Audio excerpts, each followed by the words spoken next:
A warm welcome. Thank you for joining us on Inside the Real Estate and Housing TV Africa. Today we'll be discussing land administration matters in the FCT in line with the media chat that the FCT Minister in person of Nyesom Wike had with journalists in his residence in the FCT. There are lots of unanswered questions, and we have an expert with us here in the studio in person of Town Planner Lami PK Ayuba.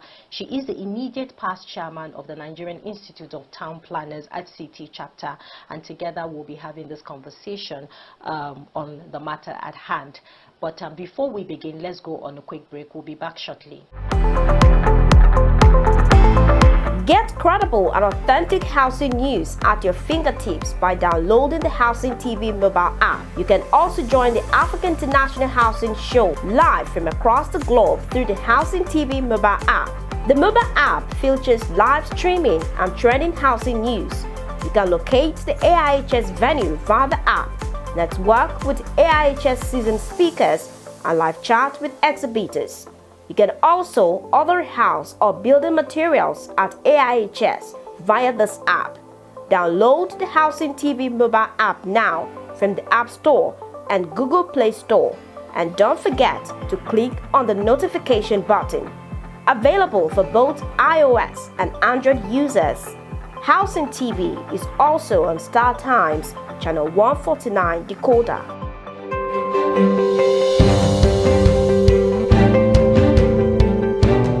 Welcome back. Thank you for joining us today, Town Planner Lami PK Ayuba, on the program Inside the Real Estate. Thank you for having me. Good morning, viewers. So we want to discuss land administration matters in the FCT. Recently, the FCT minister had a media chat with a journalist in his residence, and they were talking about land administration matters, certificate of occupancy, the ROO, and a whole lot. So I will start with this question. How would you react to the FCT minister's press briefing to start with? It's very encouraging that the minister allowed the press to ask him questions, and then he voiced out his intentions and his mind for FCT. And for me, I'm very impressed. In fact, I'm more endeared to him than ever before. He's a man of action. And then secondly, he made a lot of pronouncements on how he wants to develop FCT pertaining the RFO, the CFO, the ground rents, the payment for certificate of occupancies and all that stuff. It's an eye-opener for all of us, because here is somebody who really has the passion to see the FCT look beyond what it is now, and then he's trying to see how he can generate funds too. Especially when he said that his income has now increased to like 25 billion last month, or like the 8 billion he used to get. It's really impressive.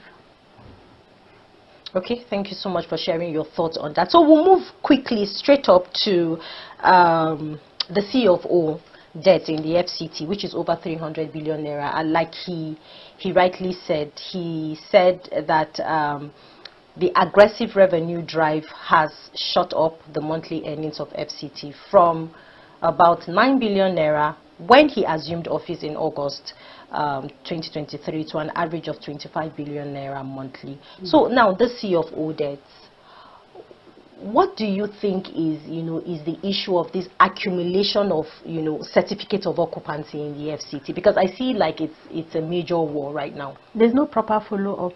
This is the first time we're seeing a follow-up on ground rents. This is also the first time we're seeing a follow-up on aggressive payments of CFO, or your allocations will be revoked.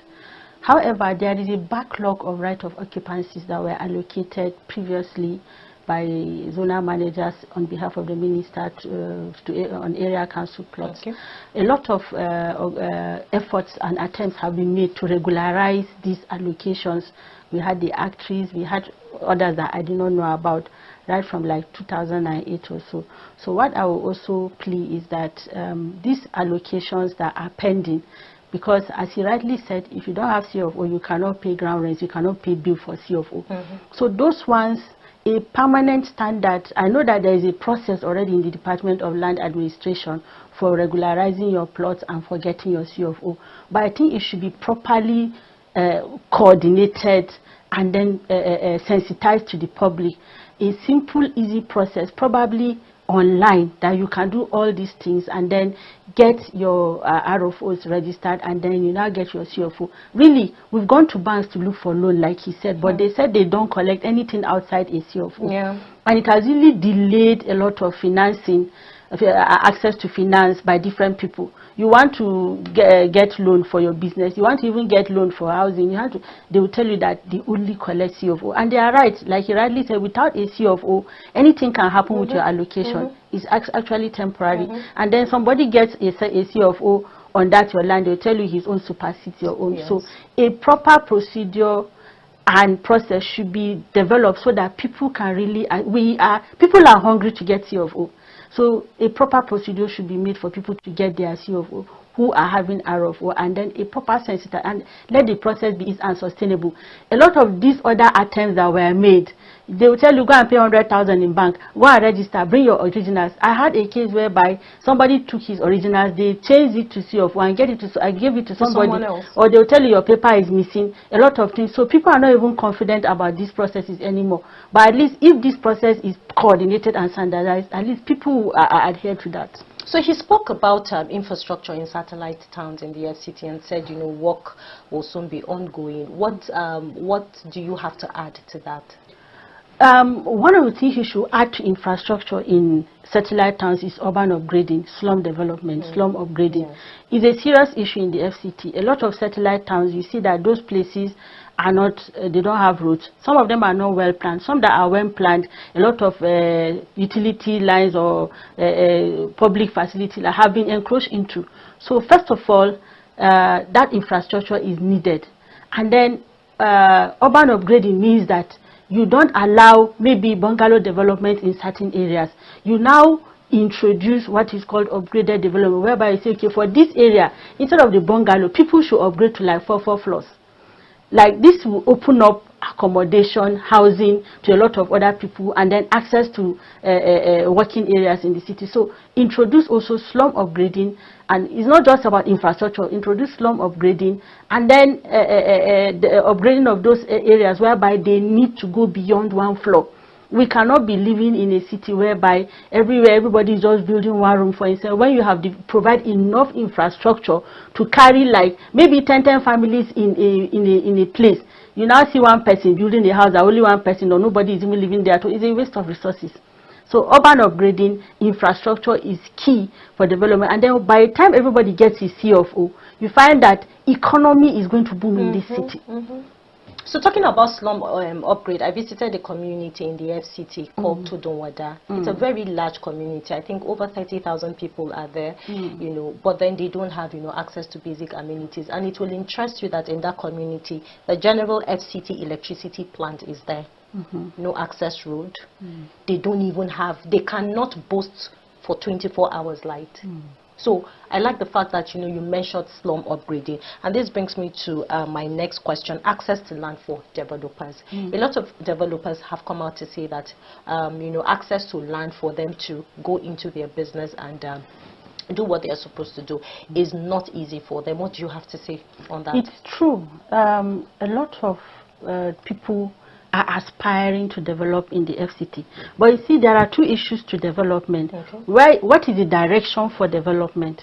What is the direction for residential development? Are we looking at providing affordable housing, comfortable housing, convenience housing, luxury housing, luxury recreation centers, community recreation centers? What are we looking at? First of all, let's develop a concept of housing development in the FCT, maybe per district, maybe per zone, maybe per region. For example, you say the whole of maybe Buhari district, you want densified development of housing for maybe up to 5 floors, and this is the way pattern you want it. After this, maybe you give people 1 hectare to develop densified housing. That is a process. That's a concept. You don't just give land and say, okay, this is for estate development. What type of estate? Are you doing row housing estate, dormitory estate, back-to-back, face me, I face you estate? What kind of estate are you doing? So I've not seen a concept of housing or estate development. They'll just say estate land, mixed-use land. What is the type? Yes, when you go for the permit and approval, they will now give you the standard. But I think before somebody even gets the allocation, there should be somewhere that is provided for things that he's looking at doing. For example, somebody wants to build a luxury housing estate. There are a lot of infrastructure and facilities that are supposed to be provided in that area that may not be required in low-income estates or low-income houses. So let's have a concept first. When we have a concept, then we have a lot of districts. What is this district designated for? What are the kind of houses? So when developers want to come to Abuja, they don't just come to get land and start selling them 5 million, 350 square meter, you build a duplex, semi-detached, 500 square meter, you have detached. We should go beyond that in the FCT. Most of the developers come because they want to develop estates. And the estate that one person will buy a plot, a single plot to buy and allocate to an individual. So that is the issue of housing in the city. Exciting one there by Town Planner Lami PK Ayuba. Thank you so much for educating us today on land administration in the FCT. The conversation continues. Let's go on a short break. We'll be back shortly.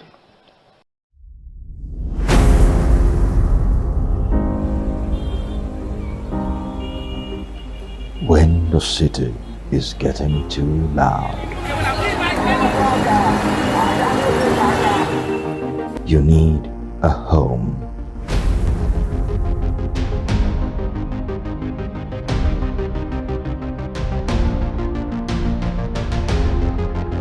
Home is love,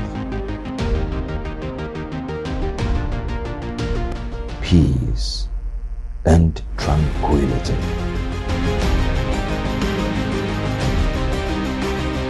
Home is Housing TV Africa. Housing TV Africa, your first in housing news.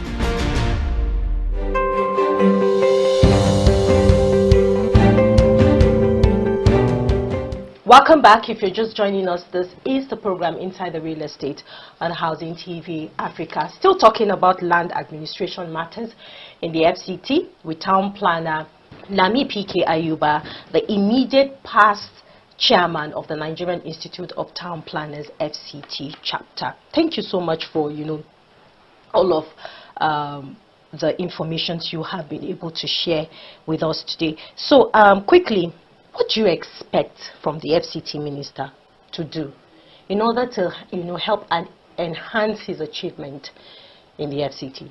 Yeah, so far he is doing very well, and then we've seen a lot of evidences of his activities in the FCT within this 1 year, and there are roads that I passed that I bless his mother, because those are roads that you cannot access before, and then you have to go around 2 kilometers to get to where you are going. However, as a minister, he has done well in his first year. There are a lot of professional bodies in the FCT. Personally, as the chairman of FCT chapter FNITP last year, I wrote 7 requests to his office requesting for a courtesy visit, just to come and visit him and tell him what we expect him to do as town planners, just make some suggestions, but I did not get a response. I think he should, number one, create probably a day in a month that people can troop into his office, send suggestions or request to see him if necessary, or maybe periodically they can get appointments. That's number one. Number two, he should have a dedicated WhatsApp line, email, social media handle that people can send direct public messages to him, so that at least he will hear from the public. Because sometimes some people will send messages, but because they don't know you, they don't know you, it might not even reach him. But I think he's beginning to open his doors for people now. So let him create those platforms that people can interact with him. And then I think also it's time for the professional bodies to be given a voice in his government. Let him at least give us a time that we can come. We have about 7 or 8 professional bodies from the environment, but there are many others, but we from the environment are about 7 or 8. So give us an opportunity to come and have a chat with him. Let us tell him our own vision, our own content, and what we can suggest in to at least enhance his activity, because we have a lot to say, we have a lot to offer based on our experiences and our professional callings in the FCT. That has not been granted to us from the built environment, especially we the town planners. Okay. We've not gotten that privilege, but it will be a privilege to have a one-on-one chat with him to also discuss town planning, because there are many things we have seen in FCT that we can make proposals for better FCT. So what would you say, lastly, before we wrap up the program, what would you say is the issue facing approvals for development in the FCT? Now, the issue is that most people mostly buy land. They don't acquire them, because most people that are allocated land, most of them sell them. So, but whether you buy it or you are the primary allottee, some of them don't even look at the land use. Like, I want to just build a bungalow for myself. I go to get approval for, they tell me that that land is for six families, so I cannot build a bungalow. First of all, there is need for sensitization. And people don't even look for information. So one, sensitization on the part of the government. Two, research on the part of the individuals. Find out what you need to do to get approval. Okay. There are district offices scattered all over this city. There are FCDA district offices, there are development control, there, water board, everything you want to find out, go and find out what it entails to get approval. Then the process has been simplified, but then we need further simplification. I want to be assured that, okay, if I want to build a house, or if I want to build a commercial complex, within 1 month I can get approval. So what is required from me? Do I have them? Who do I go to get them from? Then people should learn to meet professionals to get those information. But so far, it has been simplified, but more needs to be done on the timelines.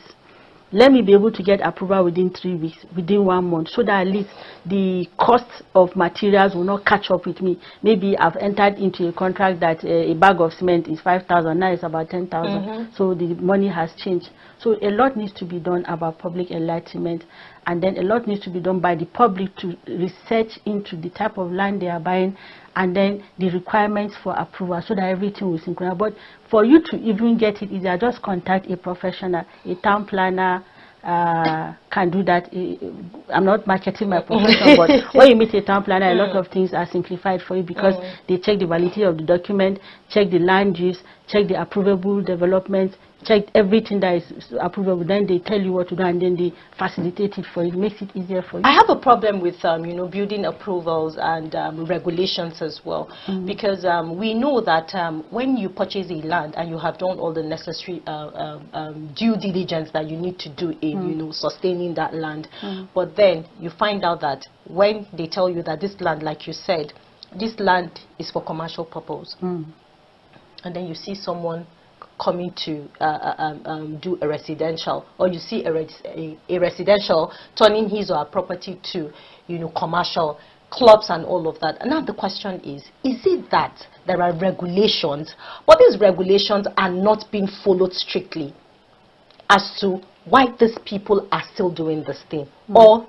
no regulation at all? I have a problem with that, because I was having a conversation with someone. I'm like, people still keep doing it on a daily basis. You see a residential area and you'll be so shocked that a nightclub is there, and I'm wondering, because I know that in an area that is being mapped out for development, there are specific areas where you can have recreational centers, where you can have other places, just to make that community a complete community.